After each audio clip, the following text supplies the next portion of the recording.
বাংলাদেশের মিডিয়া জগতে একটা খবর বেশ ভালো প্রচার পাচ্ছে, ভাইরাল। খবরটা কি? ঢাকায় উচ্চ পর্যায়ের মার্কিন প্রতিনিধি দল। অর্থাৎ এই ধরনের খবর পড়ে মনে হতে পারে যে আমেরিকা সম্ভবত কোনো শক্তিশালী উচ্চ ক্ষমতা সম্পন্ন প্রতিনিধি দল বাংলাদেশে পাঠিয়েছে।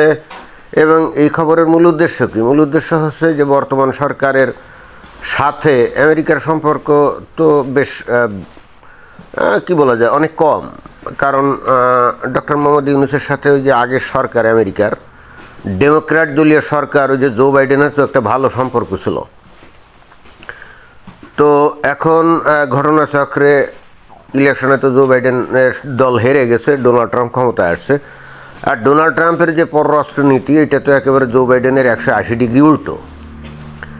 তো ফলে হচ্ছে কি, বাংলাদেশের পলিটিক্যাল অঙ্গনে এরকমই একটা চিন্তাভাবনা, এবং চিন্তাভাবনা কেন, এটাই আসলে সত্য যে ব্যক্তিগতভাবেও ডোনাল্ড ট্রাম্প এই ডক্টর মোহাম্মদ ইউনূসের ব্যাপারে বিরক্ত, যেটা নাকি আমরা আগে থাকতেই জানি যে ডক্টর মোহাম্মদ ইউনূস 2016 সালে ইলেকশনের সময় ওই হিলারি ক্লিন্টনের নির্বাচনী তহবিলে টাকা দিয়েছিল। তো এই জন্য ডোনাল্ড ট্রাম্প তার প্রতি বিরক্ত, এটা তো আমরা জানি। তো যাই হোক, এখন এই ডোনাল্ড ট্রাম্পের প্রশাসনের সাথে ডক্টর মোহাম্মদ ইউনূসের প্রশাসনের যে তেমন কোনো ভালো সম্পর্ক নাই। আর বাংলাদেশের ক্ষমতায় কে বা কারা থাকবে, এবং একই সঙ্গে বাংলাদেশের আর্থিক এবং বাণিজ্যিক সমস্ত উন্নয়নের ক্ষেত্রে আমেরিকা তো একটা বড় অংশীদার। অতএব এই মতো অবস্থায় ডক্টর মোহাম্মদ ইউনূসের সাথে যে আমেরিকার ভালো সম্পর্ক আছে, এইটা আসলে বোঝানোর জন্যই কিন্তু এই ধরনের হেডলাইন করা হয়েছে কি, ঢাকায় উচ্চ পর্যায়ের মার্কিন প্রতিনিধি দল। এই খবরটা দিয়ে বোঝানো হচ্ছে যে আমেরিকার প্রশাসনে সম্ভবত একটা প্রতিনিধি দল পাঠিয়েছে, তাই না? কিন্তু এটা হলো কমপ্লিটলি একটা ধোঁকাবাজি টাইপের খবর। কারণ হচ্ছে বাংলাদেশে এখন আসছে আজকে থেকে 30 বছর আগে যে রাষ্ট্রদূত, আমেরিকার রাষ্ট্রদূত বাংলাদেশে চাকরি করতো আর কি, উইলিয়াম বি মাইলাম না কি জানি, এবং সেই সাথে আর একজন, যারা কিন্তু এখন অবসরপ্রাপ্ত এবং কোনো সরকারি চাকুরিতে নাই, এবং যারা কোনো দলের সাথে সংশ্লিষ্ট তাও না, থাকলেও হয়তো হালকা পাতলা হতে পারে। কিন্তু আমেরিকাতে তারা কোনো গুরুত্বপূর্ণ পদেও নাই, পদবিতেও নাই, এবং তাদের কোনো ক্ষমতাও নাই। রাজনীতিতে প্রভাব বিস্তারের কোনো সক্ষমতা তাদের নাই। জাস্ট সাধারণ পাবলিকের মতো ঘোরাঘুরি করে। বাংলাদেশে যেমন সরকারি কর্মকর্তারা অবসর জীবনযাপন করলে স্বাভাবিকভাবে জীবনযাপন করে না, ঠিক ওই রকম এইরকম দুইজন লোক, অর্থাৎ সেই উইলিয়াম বি মাইলাম এবং সাথে আরও একজন কি জানি নাম, তারা বস্তুত ব্যক্তিগত সফরে আসছে। ব্যক্তিগত সফরে এখানে আমেরিকান সরকার বাংলাদেশে তাদেরকে পাঠায় নাই। এবং ঘটনা দৃষ্টে যেটা মনে হচ্ছে, এখানে এই বাংলাদেশে এসে উইলিয়াম বি মাইলাম যেভাবে ডক্টর মোহাম্মদ ইউনূসের সাথে সাক্ষাৎ করছেন, এবং আরও অন্যান্য বিভিন্ন ওই আওয়ামী লীগ বিরোধী যে সমস্ত দল, তাদের সাথে যেভাবে সাক্ষাৎ করছেন এবং রাজনৈতিক ব্যাপারে বক্তব্য বিবৃতি দিচ্ছেন, তাতে করে ডক্টর মোহাম্মদ ইউনূসের সরকার এবং তাদের যে সাপোর্টাররা উজ্জীবিত হতে পারে, বিএনপি জামায়াতেরা উজ্জীবিত হতে পারে। কিন্তু এগুলো হলো কমপ্লিটলি ছাগলের 3 নম্বর বাচ্চার মতো লাফালাফি করা, অন্য কিছু না। কারণ এরা এখানে এসে যেমন ইচ্ছা খুশি বক্তব্য বিবৃতি দিলেও এইগুলার সাথে আমেরিকার পররাষ্ট্রনীতির কোনো সম্পর্ক নেই। এইটা হলো একেবারে ক্লিয়ার কাট বক্তব্য, কোনো সম্পর্ক নেই। এবং এই দুই ভদ্রলোক কি গাইটের পয়সা খরচ করে আমেরিকা থেকে কি বাংলাদেশে আসছে নাকি? মোটেও না। নিশ্চয়ই তারা ওই যে ইকোনমি ক্লাসের মানে কোনো ওই কোনো মানে টিকিট কেটে ফ্লাইটে আসে না, এদের জন্য নিশ্চয়ই বিজনেস ক্লাস মানে ফার্স্ট ক্লাস টাইপের সিট বুকিং দিয়ে এই আমেরিকা থেকে এখানে, অর্থাৎ তারা আসছে আর কি। তো এটা এবং এসে বাংলাদেশে 5 স্টার হোটেলে থাকছে, খুব লাক্সারিয়াসভাবে হয়তো থাকবে কিছুদিন, তাই না? তো এতে খরচপাতি তো আর কম হবে না। তো এই দুইজন ভদ্রলোক আমেরিকা থেকে আসছে কি গাটের পয়সায়? আমার তা কিন্তু মনে হয় না। এই দুজন গাটের পয়সা আসেনি, এদেরকে আসলে হায়ার করে আনা হয়েছে। অর্থাৎ অন্তর্বর্তীকালীন সরকারের পক্ষ থেকে তাদের কিছু তো ডেমোক্রেট বন্ধু আছে, তাই না? এনজিওর সাথে সম্পর্কযুক্ত আছে না?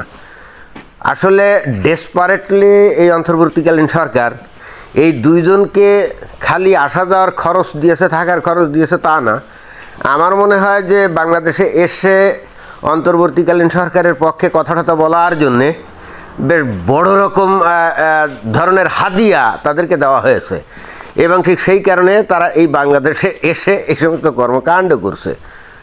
আমি বাংলাদেশের মানুষদেরকে বলতে চাই, আসলে এই দুজনের কোনোই প্রভাব নাই, এবং এরা বাংলাদেশে কি বললো না বললো এতে কিছুই যায় আসে না। এবং আমার ধারণা এরা খোদ আমেরিকান দূতাবাসেও গেছে কিনা আমার তা মনে হয় না, সেখানেও হয়তো বা যায় নাই।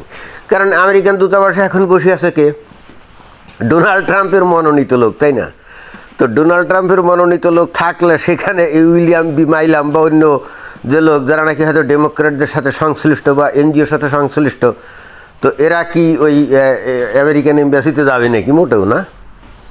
আর যদি গিয়েও থাকে সাধারণ নাগরিকের মতো গেছে, সেখানে তাদের কোনো প্রভাব প্রতিপত্তি আছে আমার তো মনে হয় না, আদৌ থাকার কথা না। কারণ আমেরিকার প্রশাসনের একটা বিশেষ বৈশিষ্ট্য হলো যখনই ক্ষমতার পালাবদল হয় তখন তারা তাদের নিজেদের পছন্দ মতো এবং আদর্শিক লোকজন বসায়, ভিন্ন আদর্শের লোকজনকে একেবারে ঝেঁটিয়ে বিদায় করে দেয়। এটা হলো আমেরিকান প্রশাসনের একটা বৈশিষ্ট্য। তো যাই হোক, আমি যেটা বলতে চাইলাম যে দুইজন আমেরিকান লোক আসছে, ঠিক আছে, বাংলাদেশে তারা একসময় চাকরি করতো এমবাসিতে, আমেরিকান এমবাসিতে। এখন তাদেরকে নিয়ে ফুলিয়ে ফাঁকিয়ে রং ছড়িয়ে এই যে খবর টবর দেওয়া হচ্ছে, আর এই দুই ভদ্রলোক ভিভিআইপি মর্যাদায় বিভিন্ন স্থানে যাচ্ছে। আমেরিকাতে তো এরা রাস্তায় ঘোরাঘুরি করে, কেউ এদের ডেকেও জিজ্ঞেস করে না, বুঝেন নাই? নর্মাল পাবলিকের মতো ঘোরাঘুরি করে, যেটা আমরা অনেক সময় ইয়ে করে বলি, ব্যঙ্গ করে বলি, ফালতু লোকের মতো আর কি। আমেরিকাতে এদেরকে কেউ ডেকেও জিজ্ঞেস করে না, এবং সেই ধরনের কোনো গুরুত্বপূর্ণ কোনো ব্যক্তিও না। তো এখন এরা বাংলাদেশে আসার পর যদি ভিভিআইপি মর্যাদায় এখানে ওখানে ঘোরে, তারপরে লোকজন যদি তাদের সামনে কুর্নিশ করে, তাহলে তারা কি একটু ভাব টাব নিয়ে বেশ নিজেদেরকে রাজাধিরাজের মতো মনে করে না? ওরা আসলে বেসিক্যালি এটা এনজয় করছে, এবং শুধু খালি এনজয় করেছে তাই না, একই সঙ্গে তারা চিন্তা করছে মনে মনে, হে কি ভোদাই পাবলিক এই বাংলাদেশের। আমার ধারণা যে এরকমই তারা মনে করছে। অর্থাৎ তারা নিজেরাও তো জানে যে তাদের কোনো ক্ষমতা নাই, প্রভাব নাই, তাই না? অর্থাৎ তাদের কোনো করার কোনো ক্ষমতা নাই। এখান থেকে এত কথাবার্তা বলে যদি এরা সুন্দর একটা রিপোর্ট বা নিবন্ধ বা প্রবন্ধ যদি তৈরি করে, ধরেন রিপোর্ট একটা তৈরি করলো বা একটা সুপারিশমালা তৈরি করলো, তো তৈরি করে এরা কার কাছে দিবে? আমেরিকায় ফিরে আমার মনে হয় না যে কোনো ডেমোক্রেট দলীয় সদস্য তাদের সুপারিশ গ্রহণ করবে, না, তাদের কাছেও এরা দিতে পারবে আমার তো মনে হয় না। আর যদি দেয়ও ধরো দেখ দিল, তো এগুলো কোনো কাজে আসবে না। অর্থাৎ এগুলো ওই যে ছেঁড়া কাগজের মতো, ওই ডাস্টবিনে ফেলে দেওয়ার মতো একটা বিষয়, তাই না? অর্থাৎ এরা নিজেরাও কিন্তু সেটা জানে। তো অসুবিধা কি? বাংলাদেশে এসে যদি একটু ওই হাওয়া চেঞ্জ, ওই যে বলে না যে ওই যে হাওয়া পাল্টানোর জন্য মানুষ বিনোদন ভ্রমণে যায়, তো এরাও বাংলাদেশে সুযোগ পেয়ে বিনোদন ভ্রমণে আসছে, একই সঙ্গে কিছু আয় উপার্জনও হলো। অসুবিধা কি? আমেরিকাতে তো আর এদেরকে ডেকেও জিজ্ঞেস করে না। তো এখানে এসে রাজাধিরাজের মতো ঘোরাঘুরি করলাম, বেশ ভালো মজাই তো লাগে, তাই না?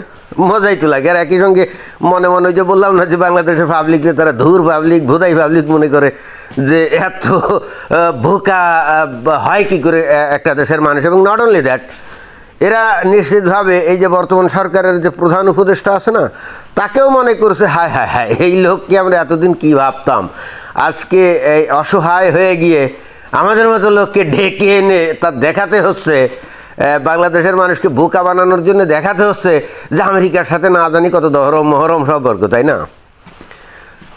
তো যাই হোক, অসুবিধা কি? উইলিয়াম বি মাইলাম কাম কাজ তো আর নাই আমেরিকাতে, হয়তো এখন পেনশনের উপরেই চলে, এখন তো আর তাদেরকেও ডাকে ঢোকে না। আগে হয়তো বিভিন্ন জায়গায় ডাকতো ডুকতো, লেকচার মেকচার দিয়ে হয়তো আয়ু অর্জন করতো। এখন বয়স হয়ে গেছে, অনেক দিন আগে চাকরি ছেড়ে দিয়েছে। আমেরিকার পররাষ্ট্রনীতিতে কত পরিবর্তন হয়ে গেছে, এখন এই সমস্ত লোকজন তো অপ্রাসঙ্গিক, তাই না? তো অসুবিধা কি? আমেরিকায় ভাত নাই, সমস্যা কি? বাংলাদেশে তো ভাত আছে। যেমন আমি শুনছি ওই যে এই কিছুদিন আগে পর্যন্ত ওই বাংলাদেশের যে রাষ্ট্রদূত ছিল কি পিটার হাস, সেও বাংলাদেশে বেশ মানে যখন নির্বাচনের টাইমে আসছিল, আমরা কিন্তু তার দৌড়ঝাঁপ দেখে মনে করছিলাম তখন তো ওই যে জো বাইডেনের সরকার ছিল, যে সে বোধহয় আওয়ামী লীগের বিরুদ্ধে ইলেকশনে নামবে। যাই হোক, শেষমেশ নামে নাই, কিন্তু যখন তার চাকরির মেয়াদ শেষ হয়ে গেছে সে কিন্তু বেশি দিন গিয়ে আমেরিকায় থাকে নাই, এটা কি বাংলাদেশে চলে আসছে কোন কোম্পানির প্রতিনিধি হয়ে। এখন বেশ রঙ্গ তামাশা আছে, কারণ ওরা তো জানে যে আমেরিকায় যদি ভালো চাকরিও করে সো হোয়াট, পাবলিক তো তাদেরকে কেউ ডেকেও জিজ্ঞেস করে না, সেখানে তো ফালতু পাবলিকের মতো রাস্তাঘাটে ঘোরা লাগে, তাই না? তো বাংলাদেশে এসে যদি রাজা ধীরাজের মতো ঘোরা যায় অসুবিধা কী? এটা তো বেশ এনজয় করে, একটা গুরুত্বপূর্ণ কিছু, তাই না? তো এই ধরনের সুযোগ তো কেউ হাতছাড়া করে না, কি বলেন? ধন্যবাদ।